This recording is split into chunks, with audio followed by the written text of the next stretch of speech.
सो बीच में कुछ एरर आ गई थी, जो हम चलो काम की बात पे आते हैं। लेट्स कंटिन्यू द टॉपिक, आपकी पढ़ाई नहीं रुकेगी। देखो ये यहाँ पर हो गया पी नोट, ठीक है। ये मैं बात कर रही थी कि जब आप जितनी आप गहराई पे जाओगे उतना ज़्यादा प्रेशर बढ़ जाएगा, और मैंने रीज़न भी बताया था कि वो इससे बढ़ जाएगा, ठीक है। रो जी एच, बेसिकली ये जो फॉर्मूला है ना, ये डिराइव होता है, बैरोमीटर होता है, बैरोमीटर जिससे प्रेशर मापते हैं, ठीक है। तो उसको रख करके उसको यहाँ पर है ना पारा रख देते हैं, डेंसिटी काफ़ी हाई होती है उसकी, तो उससे नापते हैं। ये बैरोमीटर इस तरीके से रख देते हैं, तो उससे इस ये फॉर्मूला डिराइव किया था साइंटिस्टों ने। चलो हमें उससे कोई लेना देना नहीं है, ठीक है। ये होता है वो प्रेशर, ठीक है। तो पी नॉट प्लस एच रो जी, इस पे ये प्रेशर लग रहा है, ठीक है।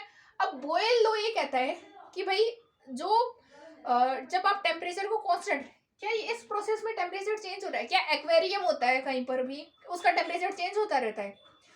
टेम्परेचर चेंज होने का इसका मतलब ये नहीं है कि भाई ये पहले 10 था, अब उस पूरे, अब जैसे ठंड सर्दियों में मान लो कम हो गया, फिर उसमें गर्मियों में ज्यादा हो गया, वो मैं वैसे बात नहीं कर रही। अगर चेंज होगा तो पूरे एक्वेरियम का चेंज होगा। ऐसे थोड़ा ना यहाँ पर तो 10 है, यहाँ पर 20, यहाँ पर 30, यहाँ पर 50, ऐसे थोड़ा, ऐसे चेंज नहीं हो रहा, ऐसे कोई भी वेरिएशन नहीं आ रहा। तो जब टेम्परेचर रिमेन कांस्टेंट, अगर यहाँ का 10 है तो यहाँ का भी 10 होगा, यहाँ का 50 है तो यहाँ का भी 50 होगा। जब टेम्परेचर कांस्टेंट रहता है तो एक इक्वेशन होती है ideal gas equation, PV equals to NRT. अब एन होते हैं नंबर ऑफ मोल्स, आर होता है गैस कांस्टेंट, ठीक है। तो और ये है टेम्परेचर, ये वॉल्यूम, ये प्रेशर। तो ये वाली मोल्स और ये तो वैसे ही कांस्टेंट है, ये वाली चीजें तो कांस्टेंट, भाई मोल्स थोड़ा ना चेंज हो रहे हैं यहाँ पे, और टेम्परेचर भी रिमेन कांस्टेंट, 10 है यहाँ पर भी 10 है। तो ये वाली चीजें तो पीवी इक्वल्स टू मैं कांस्टेंट लिख सकती हूँ, यानी कि यहाँ का जो प्रेशर है पीवी वो यहाँ के इक्वल होगा।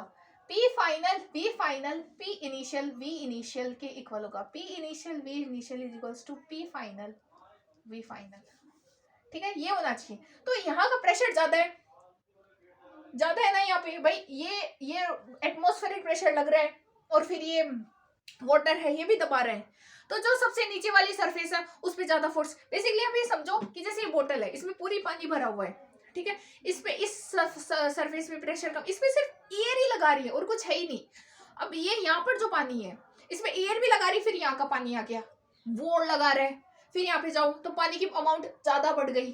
किससे बढ़ी? हाइट से। हाइट को हम अपना कर रहे हैं क्योंकि हाइट से बढ़ गई, और फिर आप नीचे जाओ तो और हाइट बढ़ गई, और पानी ज्यादा प्रेशर लगा रहा, फिर यहाँ पे तो ये पूरी हाइट आ गई बेसिकली, ठीक है।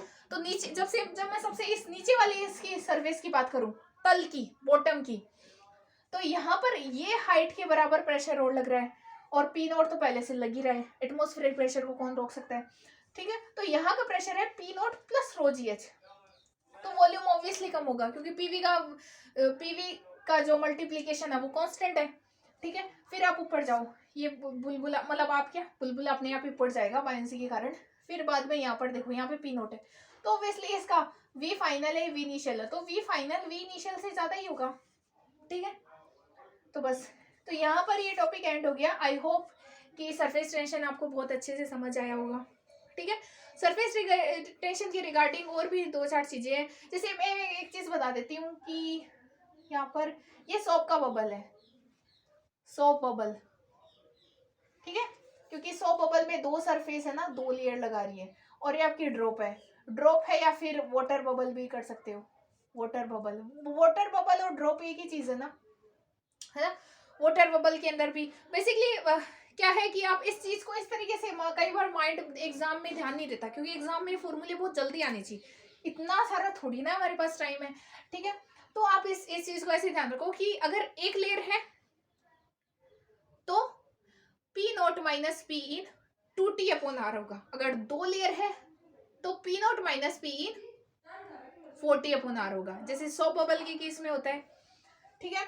और आई थिंक आपको और सारी चीजें क्लियर हो गई होगी, ठीक है। मेन कॉन्सेप्ट इसका यही है ना। तो अब आई एम श्योर कि सरफेस टेंशन एंड अगर आपको कुछ भी डाउट होगा तो आप फिर मुझे नीचे कमेंट सेक्शन में लिख के बता देना, या फिर अब मुझे नहीं लगता कोई डाउट होगा क्योंकि मैंने एवरी एकदम बहुत अच्छे से क्लियर कर दिया है, ठीक है। और आई डोंट थिंक कि इसमें कुछ ऐसा है बायन्स फोर्स में आर्किमिडीज का प्रिंसिपल भी समझा दिया। बेसिकली आर्किमिडीज एक टब में बैठे हुए थे, तो उन्होंने जब वो टब में गए तो उनको अपना वेट हल्का लगा। हम भी, ये बोतल है, अब यहाँ पर मुझे इसका जितना वेट है उतना पानी में डाल दूंगी तब थोड़ा ना महसूस होगा। तो फिर उन्होंने यूरेका कहा कि ग्रीक में यूरेका का वर्ड होता है कि मुझे मिल गया। ठीक है, तो वहां से उन्होंने ये प्रिंसिपल निकाला कि हम जब भी, तो फिर वो बेसिकली उसके तह तक गए कि क्यों ऐसा होता है। तो यहाँ से बस,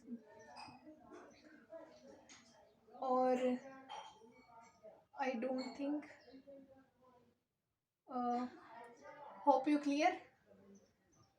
यहाँ पे जैसे अगर एरिया, अगर गोले के एरिया के रिगार्डिंग पूछे तो 4/3 पाई आर क्यूब होता है ना, आप जानते हो। आपने देखा होगा ये सरफेस टेंशन होता है किसी लिक्विड का, सेम होगा या अलग अलग होगा? ऑब्वियसली अलग अलग होगा। पानी का अलग होता है, पारे का। अब अपने डेली लाइफ में भी चीज़ों को एनालाइज करने की कोशिश करो, आपको बहुत सारे जो क्वेश्चंस के आंसर वहां से मिल जाएंगे। जैसे पारा डालो और उसको साफ करो, पूरा साफ हो जाएगा, और पानी डालो साफ करो, नहीं होगा, कुछ गीला रह जाएगा वहां से। ऐसा क्यों हो रहा है? क्योंकि पारे में कोहेसिव फोर्स ज्यादा है और पानी में एडहेसिव फोर्स ज्यादा है। ठीक है ना। और कुछ कुछ उनके सरफेस टेंशन के कारण भी है। ठीक है, पारे की बूंद ऐसी होगी, है ना, और पानी की बूंद थोड़ी सी ऐसे हो जाएगी।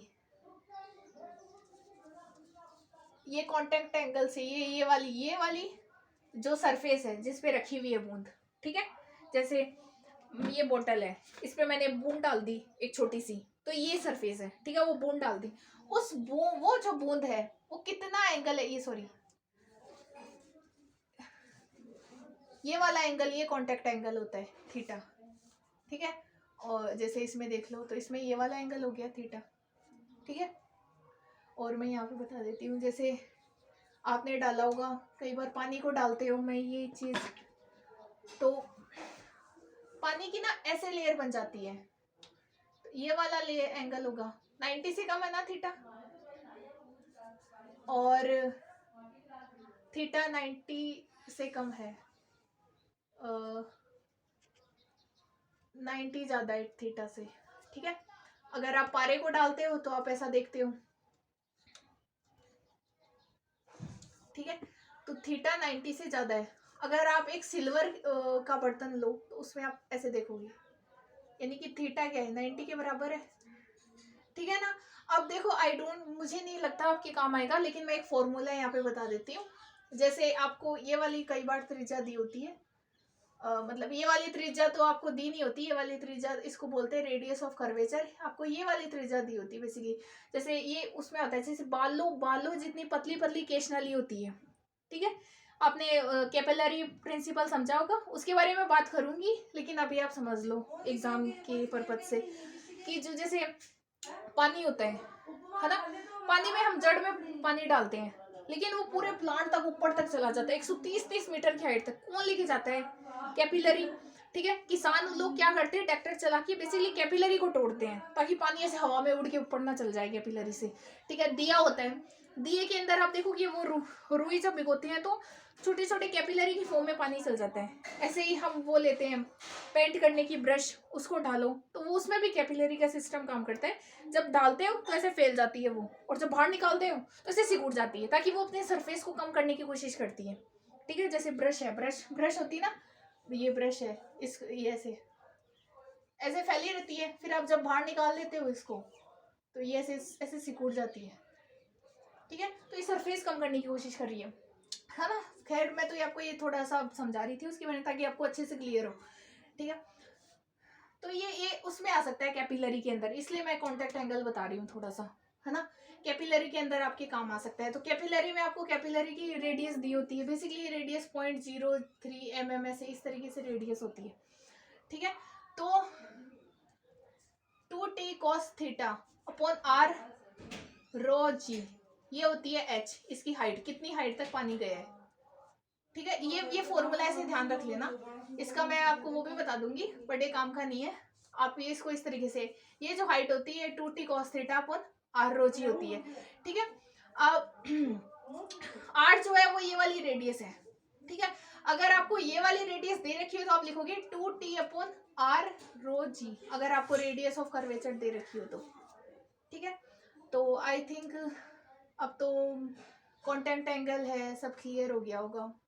ये कैपिलरी सिस्टम के अंदर पूछा, हाँ। और अगर कैपिलरी में, जैसे कैपिलरी को अगर मैं काट दूँ ना, ये मान लो ये कैपिलरी है ना, और इसमें यहाँ तक पानी भरा हुआ था, मैंने या तो यहाँ से कट कर दिया या फिर यहाँ से कट कर दिया, तो सेम ही चीज है, पानी यहाँ तक ही रहेगा, ऐसे उछल के ऊपर नहीं चला जाएगा, पानी इतना ही रहेगा, ठीक है। अब मैं सरफेस टेंशन भी क्लियर कर दिया, आई होप मैंने उससे रिगार्डिंग भी सारी चीजें क्लियर कर दी। अब आप क्वेश्चन सॉल्व करो, ठीक है, जो भी आपके एग्जाम में प्रीवियस ईयर के क्वेश्चन उठाओ उनको सॉल्व करो, उनसे आपको बहुत सारी चीजें हेल्पफुल लगेगी, ठीक है। और इस टॉपिक से सारे क्वेश्चंस सॉल्व हो जाएंगे, ठीक है। हाँ, एंड थैंक यू।